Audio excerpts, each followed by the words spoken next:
Hello friends, James Corbett here, CorbettReport.com. I hope you have had the chance to check out my new podcast documentary on Truth at Last, the Assassination of Martin Luther King, that was released on the 50th anniversary of the King assassination back last Wednesday, April 4th.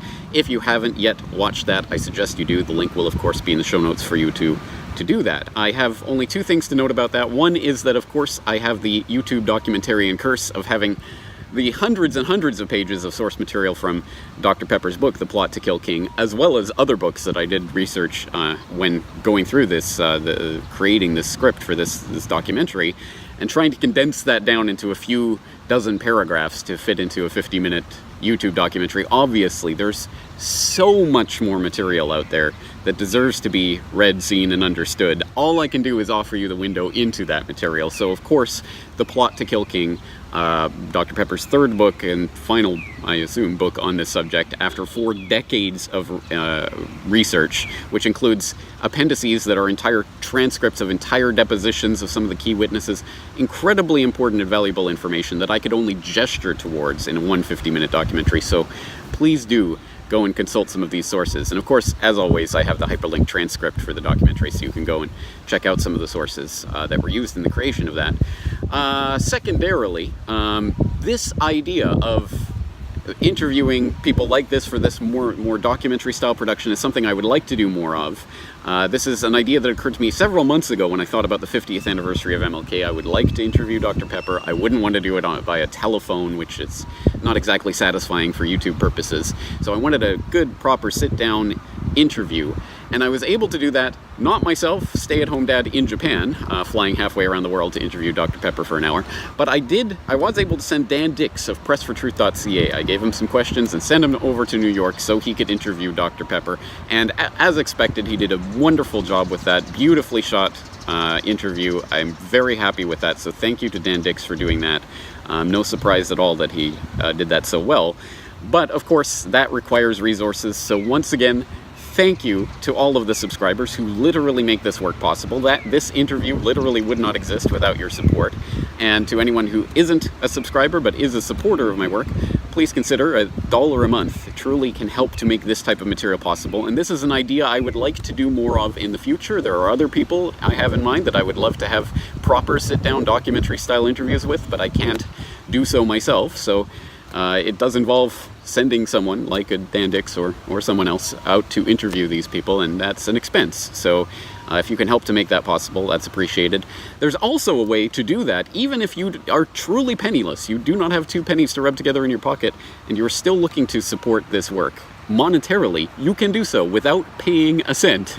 And I know that sounds weird, but it's true, and I will explain more about that when I talk to Dan Dix about the subject next week, so stay tuned for that. In the meantime, here is the complete hour-plus long interview with Dr. William Pepper that was shot for the creation of that 50th anniversary documentary podcast that I made. Here it is, unedited, for you to peruse in its great splendor. But of course, again, this is just a gesture towards the material that is encapsulated in a book like The Plot to Kill King, so I hope you'll check that out too. James Corbett, CorbettReport.com.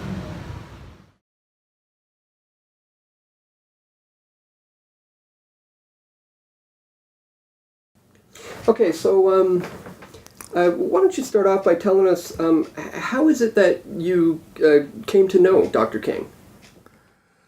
Well, I was a journalist in Vietnam, and I did an article for Ramparts magazine, which was a progressive magazine at the time.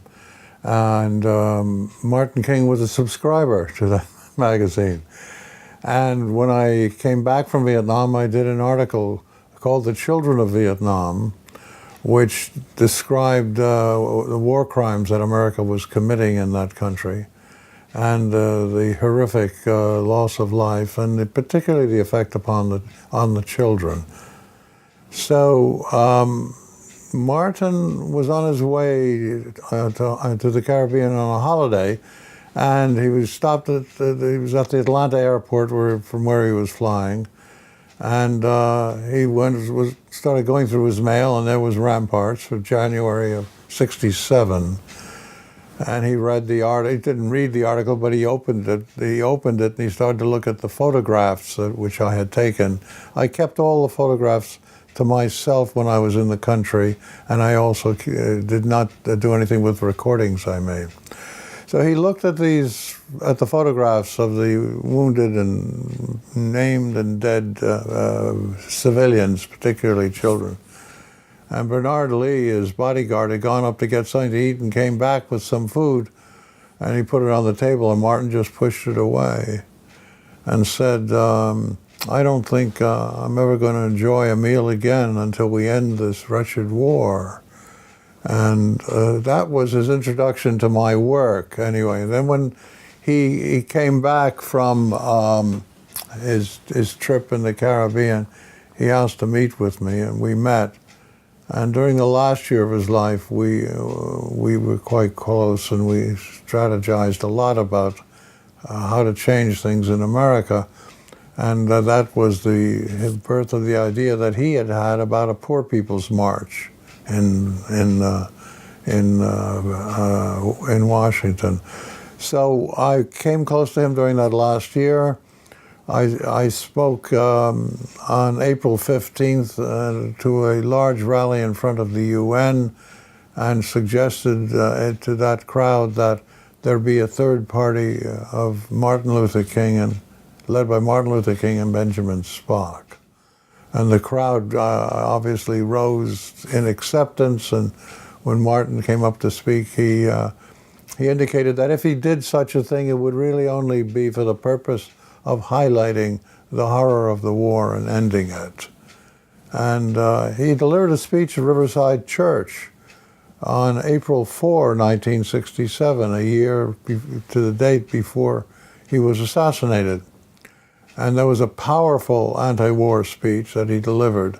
So he was very much in the fold then, and I met him for the first time in I guess it was like January or February when we met at Brown University, where he delivered a speech, and I was to meet him there, and we were to go together to Harvard, where we opened Vietnam Summer. And I showed him in that trip all of the files that I had readily available, and he wept. He openly wept. He was a man of great compassion and feeling, and he knew that he had to do something about this war. Now, you mentioned the speech in Riverside Church on the war in Vietnam in April of '67. What would you say was the significance of that particular speech? So the real significance was that it put his footprints heavily into the anti-war movement for the first time. And he termed the United States the greatest purveyor of violence in the world today. And so he was rising as a severe principal critic of the government in that speech. Another negative significance is that he was attacked from all sides. He was called a traitor by the mainstream media. Millions of dollars were withdrawn from his organization, Southern Christian Leadership Conference. So he lost a great deal by taking that position. So all of that is significant. So when you heard of the assassination, what was your first impression, and did you believe the story that was presented to the public? My first impression was one of great sadness, and not total surprise, because Martin knew he was his life was in danger, and they were likely to take him out at some point in time. When the official story came down, yes, I believed it. With the naivete that most Americans had, and I had at that point in time, I thought that, in fact, it was this lone gunman, James Earl Ray, who, for whatever reason, had been the assassin. Now, who was James Earl Ray? Well, James Earl Ray was a small-time character from Midwest, basically from Illinois, and he He worked at odd jobs when he could find them, and when he couldn't, in order to survive, he committed petty crimes, petty burglaries. I mean, he never was involved in any serious felony that involved murder. So he was the most unlikely kind of character to have carried out such an assassination, because he was not equipped to do that in any way. So how did you come to work on Ray's case? Well, Mark Lane asked me to go to the prison where he was and to interview him. Mark didn't initiate that. Abernathy and I had talked about the killing, and Abernathy said, "Let us do that. Let us go up and do it, and let you interview him and interrogate him and see what you come up with, and I will go. We will listen." Well, I knew nothing about the case, so I said, "Ralph, it's going to take me quite a while to prepare for this," and it did. And Lane then said, "Yes, by all means, come up here. I will arrange the interview," which he agreed to do. And he arranged the interview in a interview room at the prison in Tennessee. And at that point in time, it was several months after we initially were asked to do this, and so I was fairly well briefed. And present also at the interview was Reverend James Lawson, who had invited Martin King into Memphis in the first place.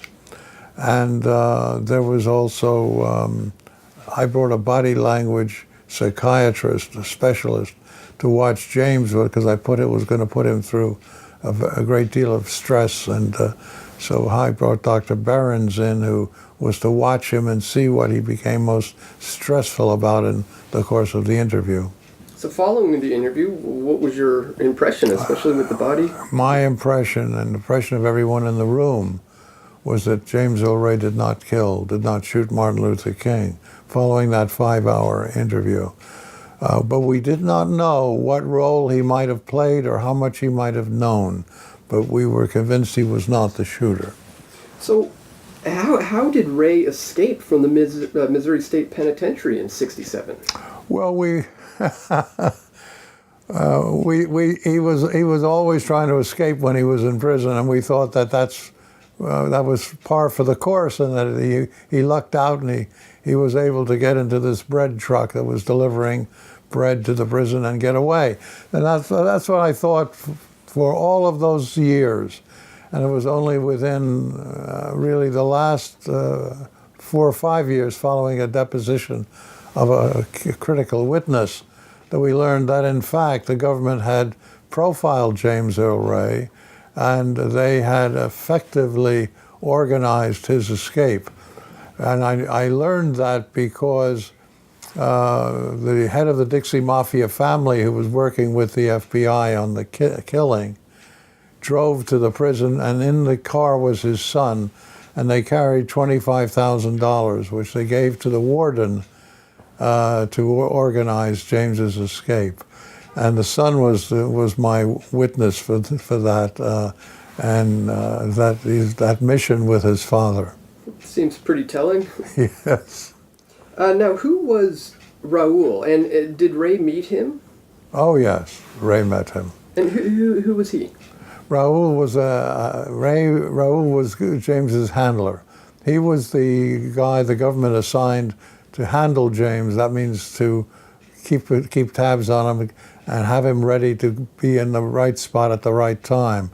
So Raoul was to do that, and he did that. James met him in a bar up in Montreal when he was trying to get out of North America and get to Europe, and then he ultimately wanted to go to Africa, where he thought he would be most safe. So he met this guy in the bar, and Raoul promised him that he would get him traveling papers, which of course James didn't have, if he would do some jobs for him and hang out with him for a while. He'd get him the papers. naive James did that, went back over the border, went to Birmingham where he bought a car that Raoul gave him the money to purchase, a white Mustang, and Raoul effectively handled James throughout until the killing. Was that between 67, 68? It was between mid 67 in August, around August, September, and of course April of 1968. And we had I found a British merchant seaman who identified Raoul as having been in that bar. He met Raoul in that bar before James did, and Raoul offered him some money if he wanted to buy some weapons that he could sell. They were involved in the selling of weapons as well, and so Raoul offered him an opportunity to purchase the weapons if he could. And who was Eric S. Galt, and how did Ray come to use this alias in the lead up to the assassination? Well, as a part of his movement around, he went. Of course, he went into Canada. He was given the Galt identity. He was given it by a man he would never reveal, but he was clearly a government agent. It's very interesting about James. He was determined never to be a rat on people who helped him, inside prison or out. And that was one of the characteristics in their profiling that I think they really liked. James, in fact, was given the identity of Eric S. Galt because Eric S. Galt worked in an arms factory in Canada, and he had security clearance from the United States government, and he had a physical resemblance to James, which was interesting. Not dead on, but definitely a physical resemblance to James. So it was a very good identity for James to have. If James ever was picked up for anything, with the Galt identification, they would run it, and they would immediately let him go and be instructed to let him go. So they had that well thought out. James was given that identity for that purpose. It seems rather overly convenient. Yes. Now, you write, if I were asked whether Raoul and Ruby knew each other and whether there was a link between the assassination of MLK and JFK, I could only truthfully answer in the affirmative. So what is the connection between the assassination of JFK and the assassination of Dr. King? Well, I think Raoul definitely knew Jack Ruby. He was identified, I had him identified by some of Ruby's girls who used to see them together in one of Ruby's bars. So they definitely knew each other. I don't think there's any question about that. I had a witness who tied them together, but who also indicated pretty clearly that Raoul was also involved in the JFK assassination. And in James's car, in the pocket of the front seat of the car, some papers fell out when the two FBI agents found the car. And on one of those papers in James's car was the telephone number of Jack Ruby's place in Dallas. So Ruby and Raoul definitely knew each other. The extent to which Raoul was involved in the JFK killing, I don't know. But it's clear, and Glenda Graba, who was my witness, who, to her misfortune, knew Raoul, said that she was certain that he was involved in JFK as well. Did James Earl Ray shoot MLK? No. No? James Earl Ray did not shoot Martin King. He was nowhere near the scene of the crime. At the time, he had taken the Mustang and we had driven it up to a garage to get a flat spare tire changed because Raoul might want to use the car later on. He didn't want him to have a problem if he had a flat and and the spare was flat. They had to change it. So James was up at this gas station waiting, and he never did get it changed because he was going to have to wait too long. He was waiting, and when he heard the sirens, and this was after the shooting, he then drove back to the area where he had been, and there were police everywhere. And so as he came up to Main Street, they waved him away from the scene, and he just left. And remember, he was an escaped convict. And he was very nervous about getting picked up. Now, the reason we know this is the case is that the car was parked in front of Jim's grill, and two witnesses came out of the grill, two men came out of the grill, and they saw the car, and they spent some time looking at it, and then they started to walk up the street. And when they got a couple of blocks up the street, they got to a street called Vance. And just as they got to cross Vance Street, that same car, that same Mustang, came right around the corner. One of them almost stepped in front of it, the other one pulled him back, but they saw James driving that car. So he was actually driving away at about 25 to 15 minutes to 6 at that time, just before the actual killing. And these two men gave statements to that effect. And those statements were never aired or never shown, and we found them in the bottom of a filing cabinet in the State Attorney General's office. Is that by chance, just from digging? And yeah. Wow. We had been ultimately given permission to review the files, and this was in preparation for a documentary at the time, a live documentary at the time that was shown in 1993 on April 4, and it was the trial of James O'Reilly. It was a documentary that had we actually tried the case for 10 days. And this was part of the research. We were involved in doing a great deal of research. And the state was convinced that we wouldn't find anything. They assigned somebody to help us, but we were really very thorough in going through every piece of paper that we could. And that documentary, the jury, which was a random choice jury from all over the country, took 7 hours to find James not guilty. So if it wasn't James Earl Ray who shot MLK, who did shoot MLK? MLK was shot by a man called Frank Strouser. He was the best shot on the Memphis Police Department. As a police officer, he fired the weapon from the bushes behind the rooming house, and his spotter was a chap called Earl Clark, who went down over the wall and was seen going down over the wall by a taxi driver who was taking some people away from the motel. And we know it was Strouser because he was assigned to the rifle range, the shooting range of the Memphis Police Department. And a man who was a janitor in that police department, working at that, a janitor working in that building, saw a rifle being brought in, and he was actually even shown the rifle as a special rifles, they called it. And Strouser was given that rifle, and he practiced with it all day, the day of the killing. He practiced shooting all day with it.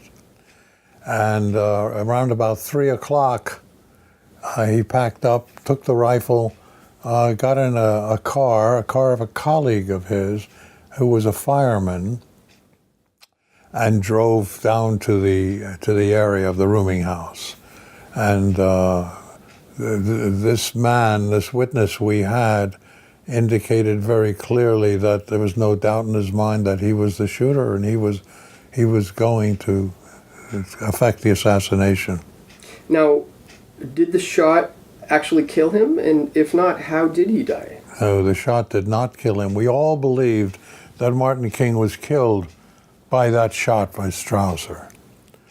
He was still alive when he was taken to the hospital. He was being worked on in the emergency room of the hospital. And I think the emergency staff were trying to do their best to keep him alive. And he was still breathing and alive. When the head of neurosurgery of the hospital, Dr. Breen Bland, came in to the emergency room with 2 other men in suits. And he said to the people in the emergency room, "Stop working on that nigger and let him die." And then he said, after a pause, "Now get out of here, all of you. Leave this room. Get out." And he emptied the room. And as he was emptying the room, a surgical nurse was the last one out. And she heard them do this, like picking up water in their mouths. And that caught her attention, and she turned and she saw them spit on the body of Dr. King, the 3 men. Then she saw Dr. Bland, take a pillow and put it over his face and suffocate him. And that's how Martin King was killed. Now you can say, oh, you only had one witness. You had this black surgical nurse. She went home the next morning, gathered her family around her in their home, and said to them, I don't know why they had to kill him. And she repeated this story. And it was one of her sons who, under oath and under video deposition, told us all this story about how it happened. She saw it happened. And everyone in the room of that video deposition believed him. He was blind, and he was a diabetic victim. He had no reason to lie. He was very moving in the way he spoke, and he told us the truth. Now, one could say, well, you still only had one witness. You know, good journalists, for something as horrific as this, need 2 witnesses to confirm it. Well, we had another witness. Again, the son of the head of the Dixie Mafia leader told us that his father died, by the way, and the elder brother took over the assassination responsibility. So the elder brother and he were sitting in a meeting with Dr. Bland. Dr. Bland was their family doctor. They were sitting in a meeting with Dr. Bland, and Bland said to the son, Russell Jr., if the bullet doesn't kill him, make sure they take him to St. Joseph's Hospital, and we'll make sure that he doesn't leave there. Now the son heard this at the time. The boy heard this, and he was not a young kid. He was about 15, 16 at that time, and he heard that. And this was a 2-day, multi-hour deposition that I did of him that brought out a lot of these facts that we otherwise never would have known. And he today is in a hospice, I believe, dying of cancer. But he wanted to get this truth out off his chest and out of his mind, the involvement of his family in this case. So there's still a living witness alive today? Well, he was dying of cancer, so I don't know how far along he is. But he was the one who gave us that final confirmation that we needed. Now tell us about the civil suit against Lloyd, is it Jowers? Jowers, and what's the significance of that suit? Well, Lloyd Jowers owned Jim's Grill, behind which was this very heavily overgrown bushes area. And it was from that bushes area that Strauser affected the killing of King. And Clark helped spot it. Then Clark went down over the wall. And by the way, I neglected to say, he was seen going down over the wall by the taxi driver who was killed that night by one of the Dixie Mafia handling guys. They killed him because he saw Clark going down over the wall, running up the street, and getting into a police car. That took him away. Okay, so Jim's Grill was this Bush's area was right behind Jim's Grill. Okay, and Jowers ran Jim's Grill. He was there in the kitchen and he ran the grill. Jowers was paid a large sum of money, which he put in an unused stove. And one of the sisters of his mistress told us about the money that was in there. But his mistress was going to see him that day. And around about a little few minutes before 6, she went into the grill and she started to go toward the back, into the back area, into the oven area where they cook the food. And as she entered that area, she saw something very strange. She saw the back door of the kitchen that led out to the bushes open. That was never open. It was always closed. And she got concerned that maybe Lloyd was out in the back fooling around with one of the local girls. So as she went toward that door, then she heard a shot. Single shot, she heard it.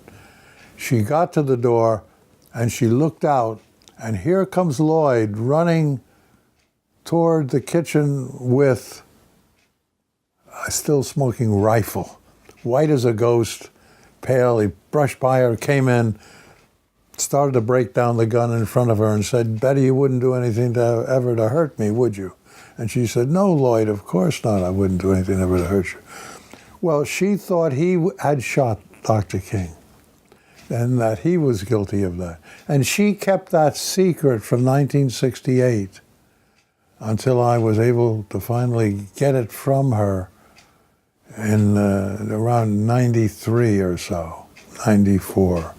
And she then said what she saw. And I assured her that it was our view that Jowers was not the killer, but that he was a knowing participant, but not the killer. Well, because we knew we had Betty's story, Betty Spates was her name, we had her story. We then got the story of a local taxi driver named McGraw, who said Jowers told him, showed him the gun and said, "This is the weapon that killed King," and all of that. And so McGraw was a vital witness to us, because minutes before the actual killing, he went into the rooming house and went upstairs because he had a call from Charlie Stevens, who was a drunk inhabitant of the rooming house, to take him somewhere. And as he went up the stairs, the door to the bathroom was open and the light was off. And he didn't think anything of that, but he went around to Stevens, who was dead drunk. He didn't take him. And he then just went back, and the bathroom was still empty. Remember, it was the bathroom from which James was supposed to have fired the shot. Bathroom was empty. He went down the stairs, got into his taxi, started to drive away, and then heard on the radio that Martin Luther King was just then shot a few minutes ago. So he realized he had been in the rooming house, in the area where the shot had supposedly come from. McGraw testified for us that that bathroom was empty at the time, and also that Jowers had showed him the gun. So Jowers was clearly incriminated in this case. So when we had nowhere to go with James, I went as far as to the Supreme Court as far as I could with him. Excuse me. And James died in 1998. Then I talked to the family, and we decided to bring a civil case against Jowers, and that would give us an opportunity to bring all of the evidence that we had at that time out. So we tried that case in 99 for 30 days with 70 witnesses who told the story that we knew at that time. And I didn't know, I remember at that time I didn't know Tyler Atkins, the boy, he hadn't come forward yet. He came forward about a year or so afterwards. We didn't have him. No, actually, he came forward about 10 years afterwards. We didn't have his evidence that I've told you about, but we did have a substantial amount of evidence. And the jury, it was a Memphis jury, a Memphis judge, civil court, a 30-day trial, and the jury took 59 minutes to find that James Earl Ray did not kill Martin King, and that Jowers was guilty of knowingly participating, but that Jowers had a small percentage of involvement, and that the major and people involved in that case were officers, agents of the United States government, the state of Tennessee, and the city of Memphis. So this was the result of a trial in '99 when we didn't have all the evidence that I since acquired and put in the book, The Plot to Kill King. Now, what can you tell us about the media's role when it comes to covering up the details of your investigation? Because it seems that the media at the time did have a pretty big role in that. So can you maybe, describe what the media's role was when it comes to covering up your investigation? The media has covered up all aspects of the truth about this case and this horrific killing of this great prophet. The mainstream media has been totally controlled by the owning corporate rulers, and it has never revealed this. When we had the trial, the media was present when Coretta King took the stand, or any member of the King family took the stand. Andy Young took the stand, testified. They were present for that, but then they were absent for the evidence. They walked out when it came time for the evidence under instructions. Court TV was supposed to cover the trial, and I said, "This is the trial of the century. We definitely need to cover this trial." And they didn't at the last minute. They refused. So what we know is that corporate media has not covered any aspect of this trial or this investigation that would bring out the truth. And if it weren't for people like Jim Corbett, who is responsible for this interview, the truth would never be known. I fear that the truth will be buried because the corporate media has stuck to the original story of James Earl Ray being the killer. Are they just ignorant, or are they complicit? No, they are. They certainly are complicit, but they are controlled by the ruling forces of this republic. And it's not only the killing of King or Kennedy or Malcolm or Robert Kennedy, and I'm also been involved in the Robert Kennedy assassination.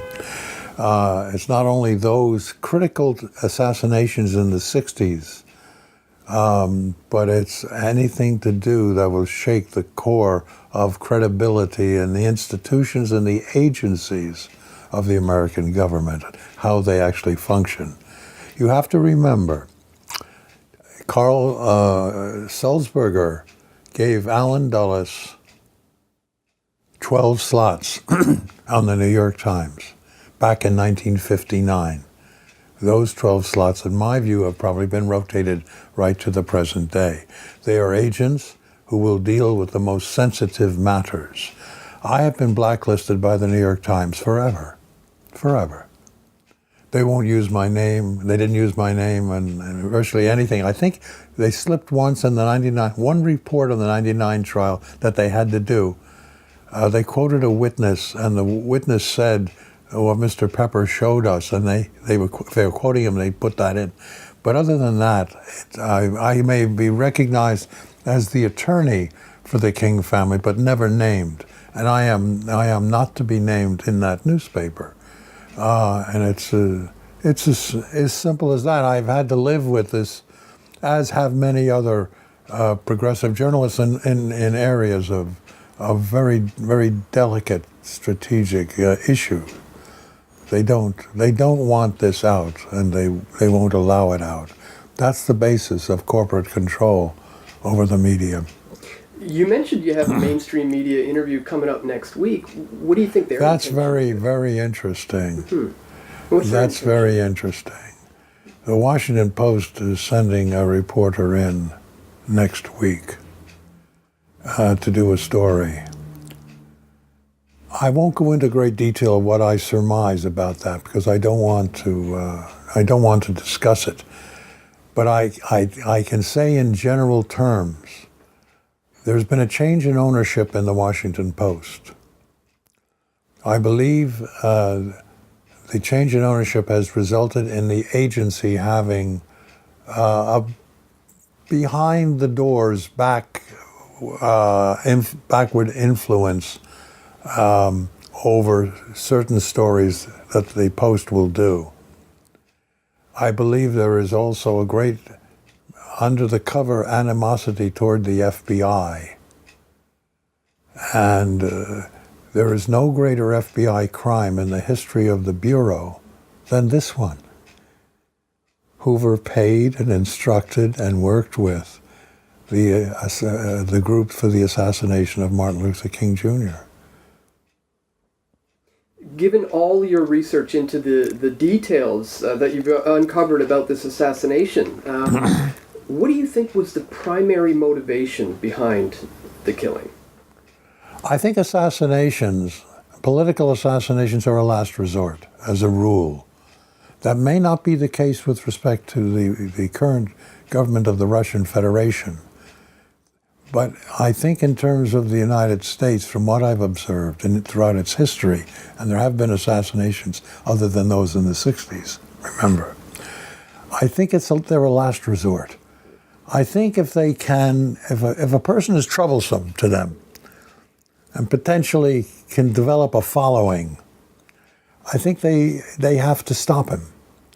Now they can do that by rendering him unemployable, by having him set up in some kind of a scandal or sexual activity that destroys his credit or her credibility. They can buy him off by giving him a job or position. There are a variety of techniques by blacking him out in terms of the media, the way, for example, they did for Pete Seeger, my dear friend, for 7 years. They blocked Pete. Pete went around singing in schools his message, and so if they can't control any other way, and the person is that critical in terms of potentially mobilizing people, that's when political assassinations take place. Assassination is the last resort. Martin King was assassinated not only because he was bringing enormous thought to the whole Vietnam War effort and opposing it, and the corporate militarists of the society, the weapons providers, energy providers, and all of that, were going to lose huge fortunes of money if that war ended. So it was not only that, but it was the fact that he was going to bring 500,000 people to Washington and the Poor People's March. And the military believed that they would see their mission as a failure because they would go to the Congress, try to get them to change the priorities for public funding from the military, take some money from the military and bring it into social services programs, and they wouldn't be successful. And that would radicalize the group to such a point where they might have a revolution on the streets of Washington with masses they couldn't control. They didn't have the troops. Westmoreland wanted 200,000 more in Vietnam. They didn't have those. They certainly didn't have the troops to put down that kind of revolution on the streets.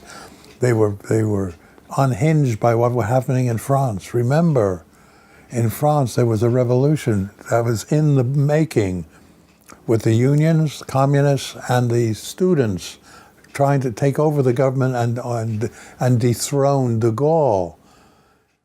And the only reason that failed was because there was a chap called Andre Malraux, whom you may know of in terms of his writing, brilliant intellectual, and he advised de Gaulle what to do. He advised de Gaulle not to use violence, not to use force because they were going to be overrun by the numbers. Don't do that, but co-opt the military, co-opt the Union, co-opt the communists and the Union leaders, and leave the students out to dry because they couldn't manage it on their own. And that's exactly what happened. Well, there was no Malraux in America. We didn't have that. Johnson didn't have that kind of advice and that kind of ability. He knew one thing only, brute force. And that was not going to work with the numbers. So they had to kill King to make sure he didn't bring that kind of dynamic into Washington. And they were successful. You know, I was told by a briefer, the daughter of a briefer of Lyndon Johnson during the war, named John Downey, who came back, who was the head of the only military intelligence group in the Pentagon, in Washington. Downey before all that, Downey was a briefer on Vietnam, and he used to go back and forth, and he used to brief Johnson. And he always put forward a question in his briefing. Why are we doing this, Mr. President? This is a loss of blood and treasure for what? Why are we doing it? And he would ask that question every time, and the president never gave him an answer. Finally, one day, Johnson got tired of hearing that question, and he pounded the table and he said, "John, I can't get out of Vietnam. My friends are making too much money." Now think about it. That's what it's all about. Understand? John Downey went home that afternoon. He told his wife, "Pack your bags. I'm having myself assigned to the embassy in Canada. I'm not doing this anymore. I can't be an accomplice to the loss of these young American lives." So this was a man with this extraordinary, complicated and complex issues arise with a man such as John Downey, because you can see he had this compassion and this concern. But he was called back in '67 to organize the assassination of Martin King. The military aspects of it all came under Downey. The photographers, the 8-man team, SWAT team in Memphis, none of them were, those shooters were backup. They were not used. And the photographers were, and they did shoot the whole assassination scenario. But Downey controlled all of that. So how you say, well, how could this man be a part of such an assassination and yet at the same time show such humanity in terms of that? For me, it is a conflict it's a gray area that has to be acknowledged and has to be dealt with. And the only thing I could come up with was that Downey regarded King as an enemy of the state. He also probably was a racist, coming from an area of Pennsylvania where racism was the call of the hour. So that he saw nothing wrong with getting rid of this enemy of the state, whereas he saw everything wrong with this war in Vietnam. So these are the types of gray-ish, conclusions you come to. So you can't just blatantly condemn all these people as being evil. And I certainly don't. Downey's daughters didn't want to talk to me, but she eventually did, and I interviewed her for 3 hours and got this story. You raised the story about the media too, and how it exists. There was an American editor of high credibility and integrity called William Atwood, Bill Atwood. He was editor of Look magazine. I don't know if you ever know about that. Well, when my Vietnam piece came out, Bill Atwood asked to meet with me. And I said, well, here we go again. Mike Wallace asked to meet with me as well, and I almost put him through a wall because he accused me of being a traitor. And his whole idea of meeting with me for a 60-minute story was to get me to somehow bend me to somehow be acceptable as an interviewee, which I wasn't. So he called me a traitor as well. But anyway, I said, well, here we go again. Here's this guy, editor, publisher of Look magazine. So I said, I'll go to see him. I walk into the office. He comes to greet me, puts out his hand, shakes my hand. He said, Bill, I think you'll be interested to know I had a visitor last week. I said, well, who would that be then? He said, Averill Harriman came in to see me. Well, I knew Averill Harriman. Of course, he was governor of New York. He ran for the presidency. He was ambassador to Russia. And so a very powerful Democrat, really up in the upper echelon. So what did Governor Harriman want? He said, well, he came at the request of the President of the United States. President Johnson asked him to come and see me and give me Johnson's best regards and wishes, and then ask me for a favor. I said, And what was that? He said, well, the favor was that I would never publish anything that Bill Pepper wrote. He says, how do you think about that? You're not even 30 years old.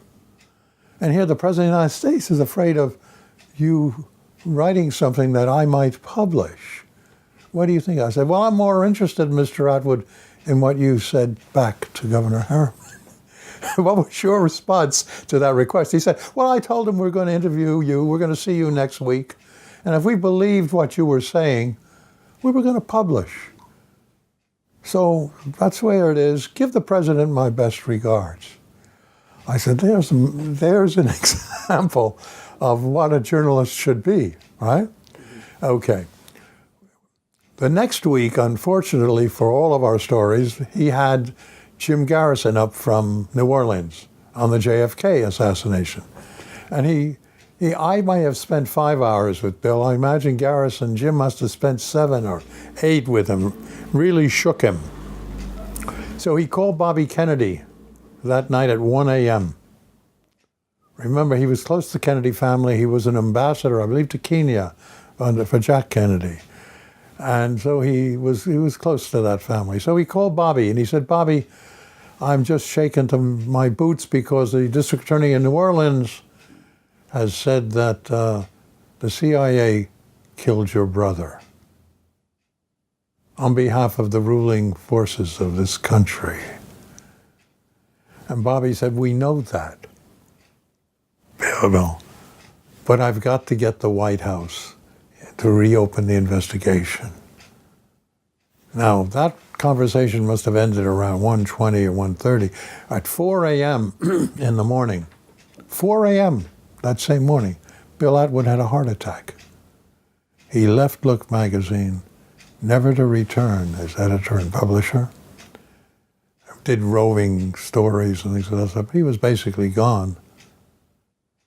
And the deputy editor who brought us in, Chandler Brossard, was fired by the new editor, and neither of the stories, of course, Garrison's or mine, was published. There are some very specific examples of things. But Atwood was in a class by himself. I called his wife after he died, and she said to me, very kindly, she said, and very graciously, Bill had a lot of respect for you and your work, but do me a favor, Bill. Please don't involve me in any way in anything, any work that you do. I have to raise some children in this country. And I've respected that wish ever since. There sounds like a lot of covering up going on here. We're wrapping things up. Can you tell us a little bit about Gerald Posner and his role in covering up the truth about what happened with the assassination? I mean, it sort of goes without saying. Posner did a cover-up book in terms of the JFK assassination, and he tried to do one in terms of the King case.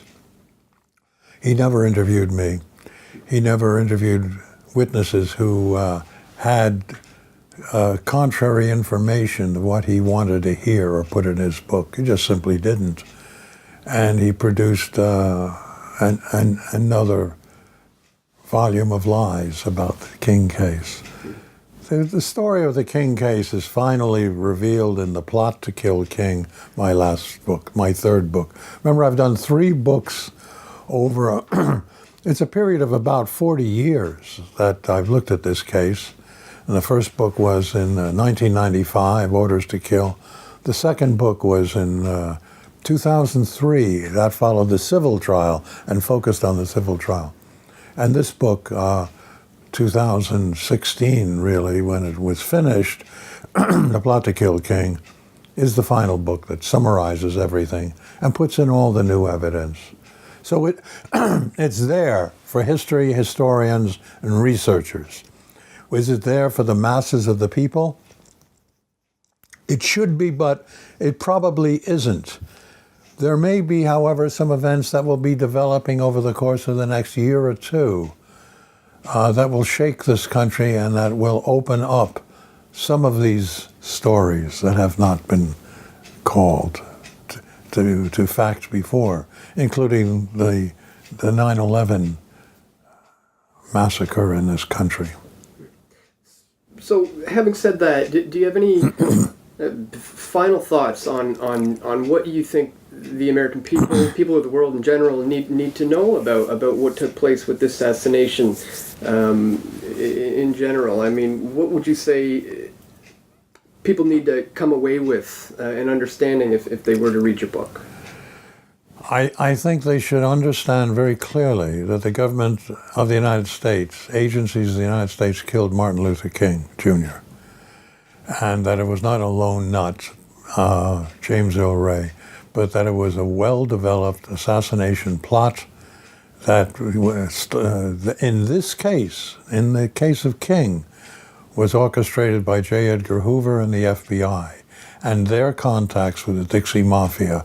And I don't know how many other times Hoover has used Russell Atkins and the Dixie Mafia group to kill people who were perhaps getting in the way in terms of local politics and state politics in the South. I suspect quite a lot, and that they had profiles, and they had James Earl Ray's escape from prison and were used for other crimes as well. But we know factually that's what happened in this instance. So they should understand that the government of the United States, through, in this case, the Federal Bureau of Investigation, killed Martin Luther King. With respect to Robert Kennedy, we can surmise or speculate as to which agency was actually behind the killing of Bob Kennedy. It's very clear to me that it wasn't Sirhan Sirhan. I'm his lawyer, as you know, up to the present time. I've taken the case through the Supreme Court, and we're now with the Inter-American Commission on Human Rights, trying to just get, for the first time, a genuine evidentiary hearing, which he's never had. Remember, when Sirhan was tried, his defense lawyer was under a pending federal indictment and had to do exactly what they told him to do, which he did, was to clearly, blatantly throw the case. Starting off in his address to the jury, we are not going to tell you that our man was innocent. This defendant was guilty of killing Robert Kennedy. We're only going to ask you to understand why he did it, type of thing. So they were the defense counsel was admitting guilt right at the beginning of the trial. The evidence on the Sirhan case of his innocence, in my view, is stronger than what I saw for James Earl Ray. Stronger for Sirhan. Now, who killed Robert Kennedy? He was killed, 4 shots were fired at him from behind at Powder Burn Range.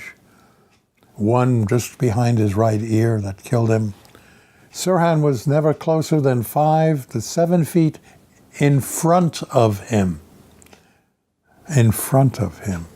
And in having been hypnotically controlled and trained, fired 2 shots from a pistol that had 8, and his arm was pinned to the table while the shots were heard elsewhere. All right, so there's no question about it. Sirhan is innocent. The only question is, can we ever get justice for one of these people Ray died in prison. We failed there. We can reveal the truth, but he died in prison. Sirhan is in prison, likely to die in prison. We're trying to open that case up as well.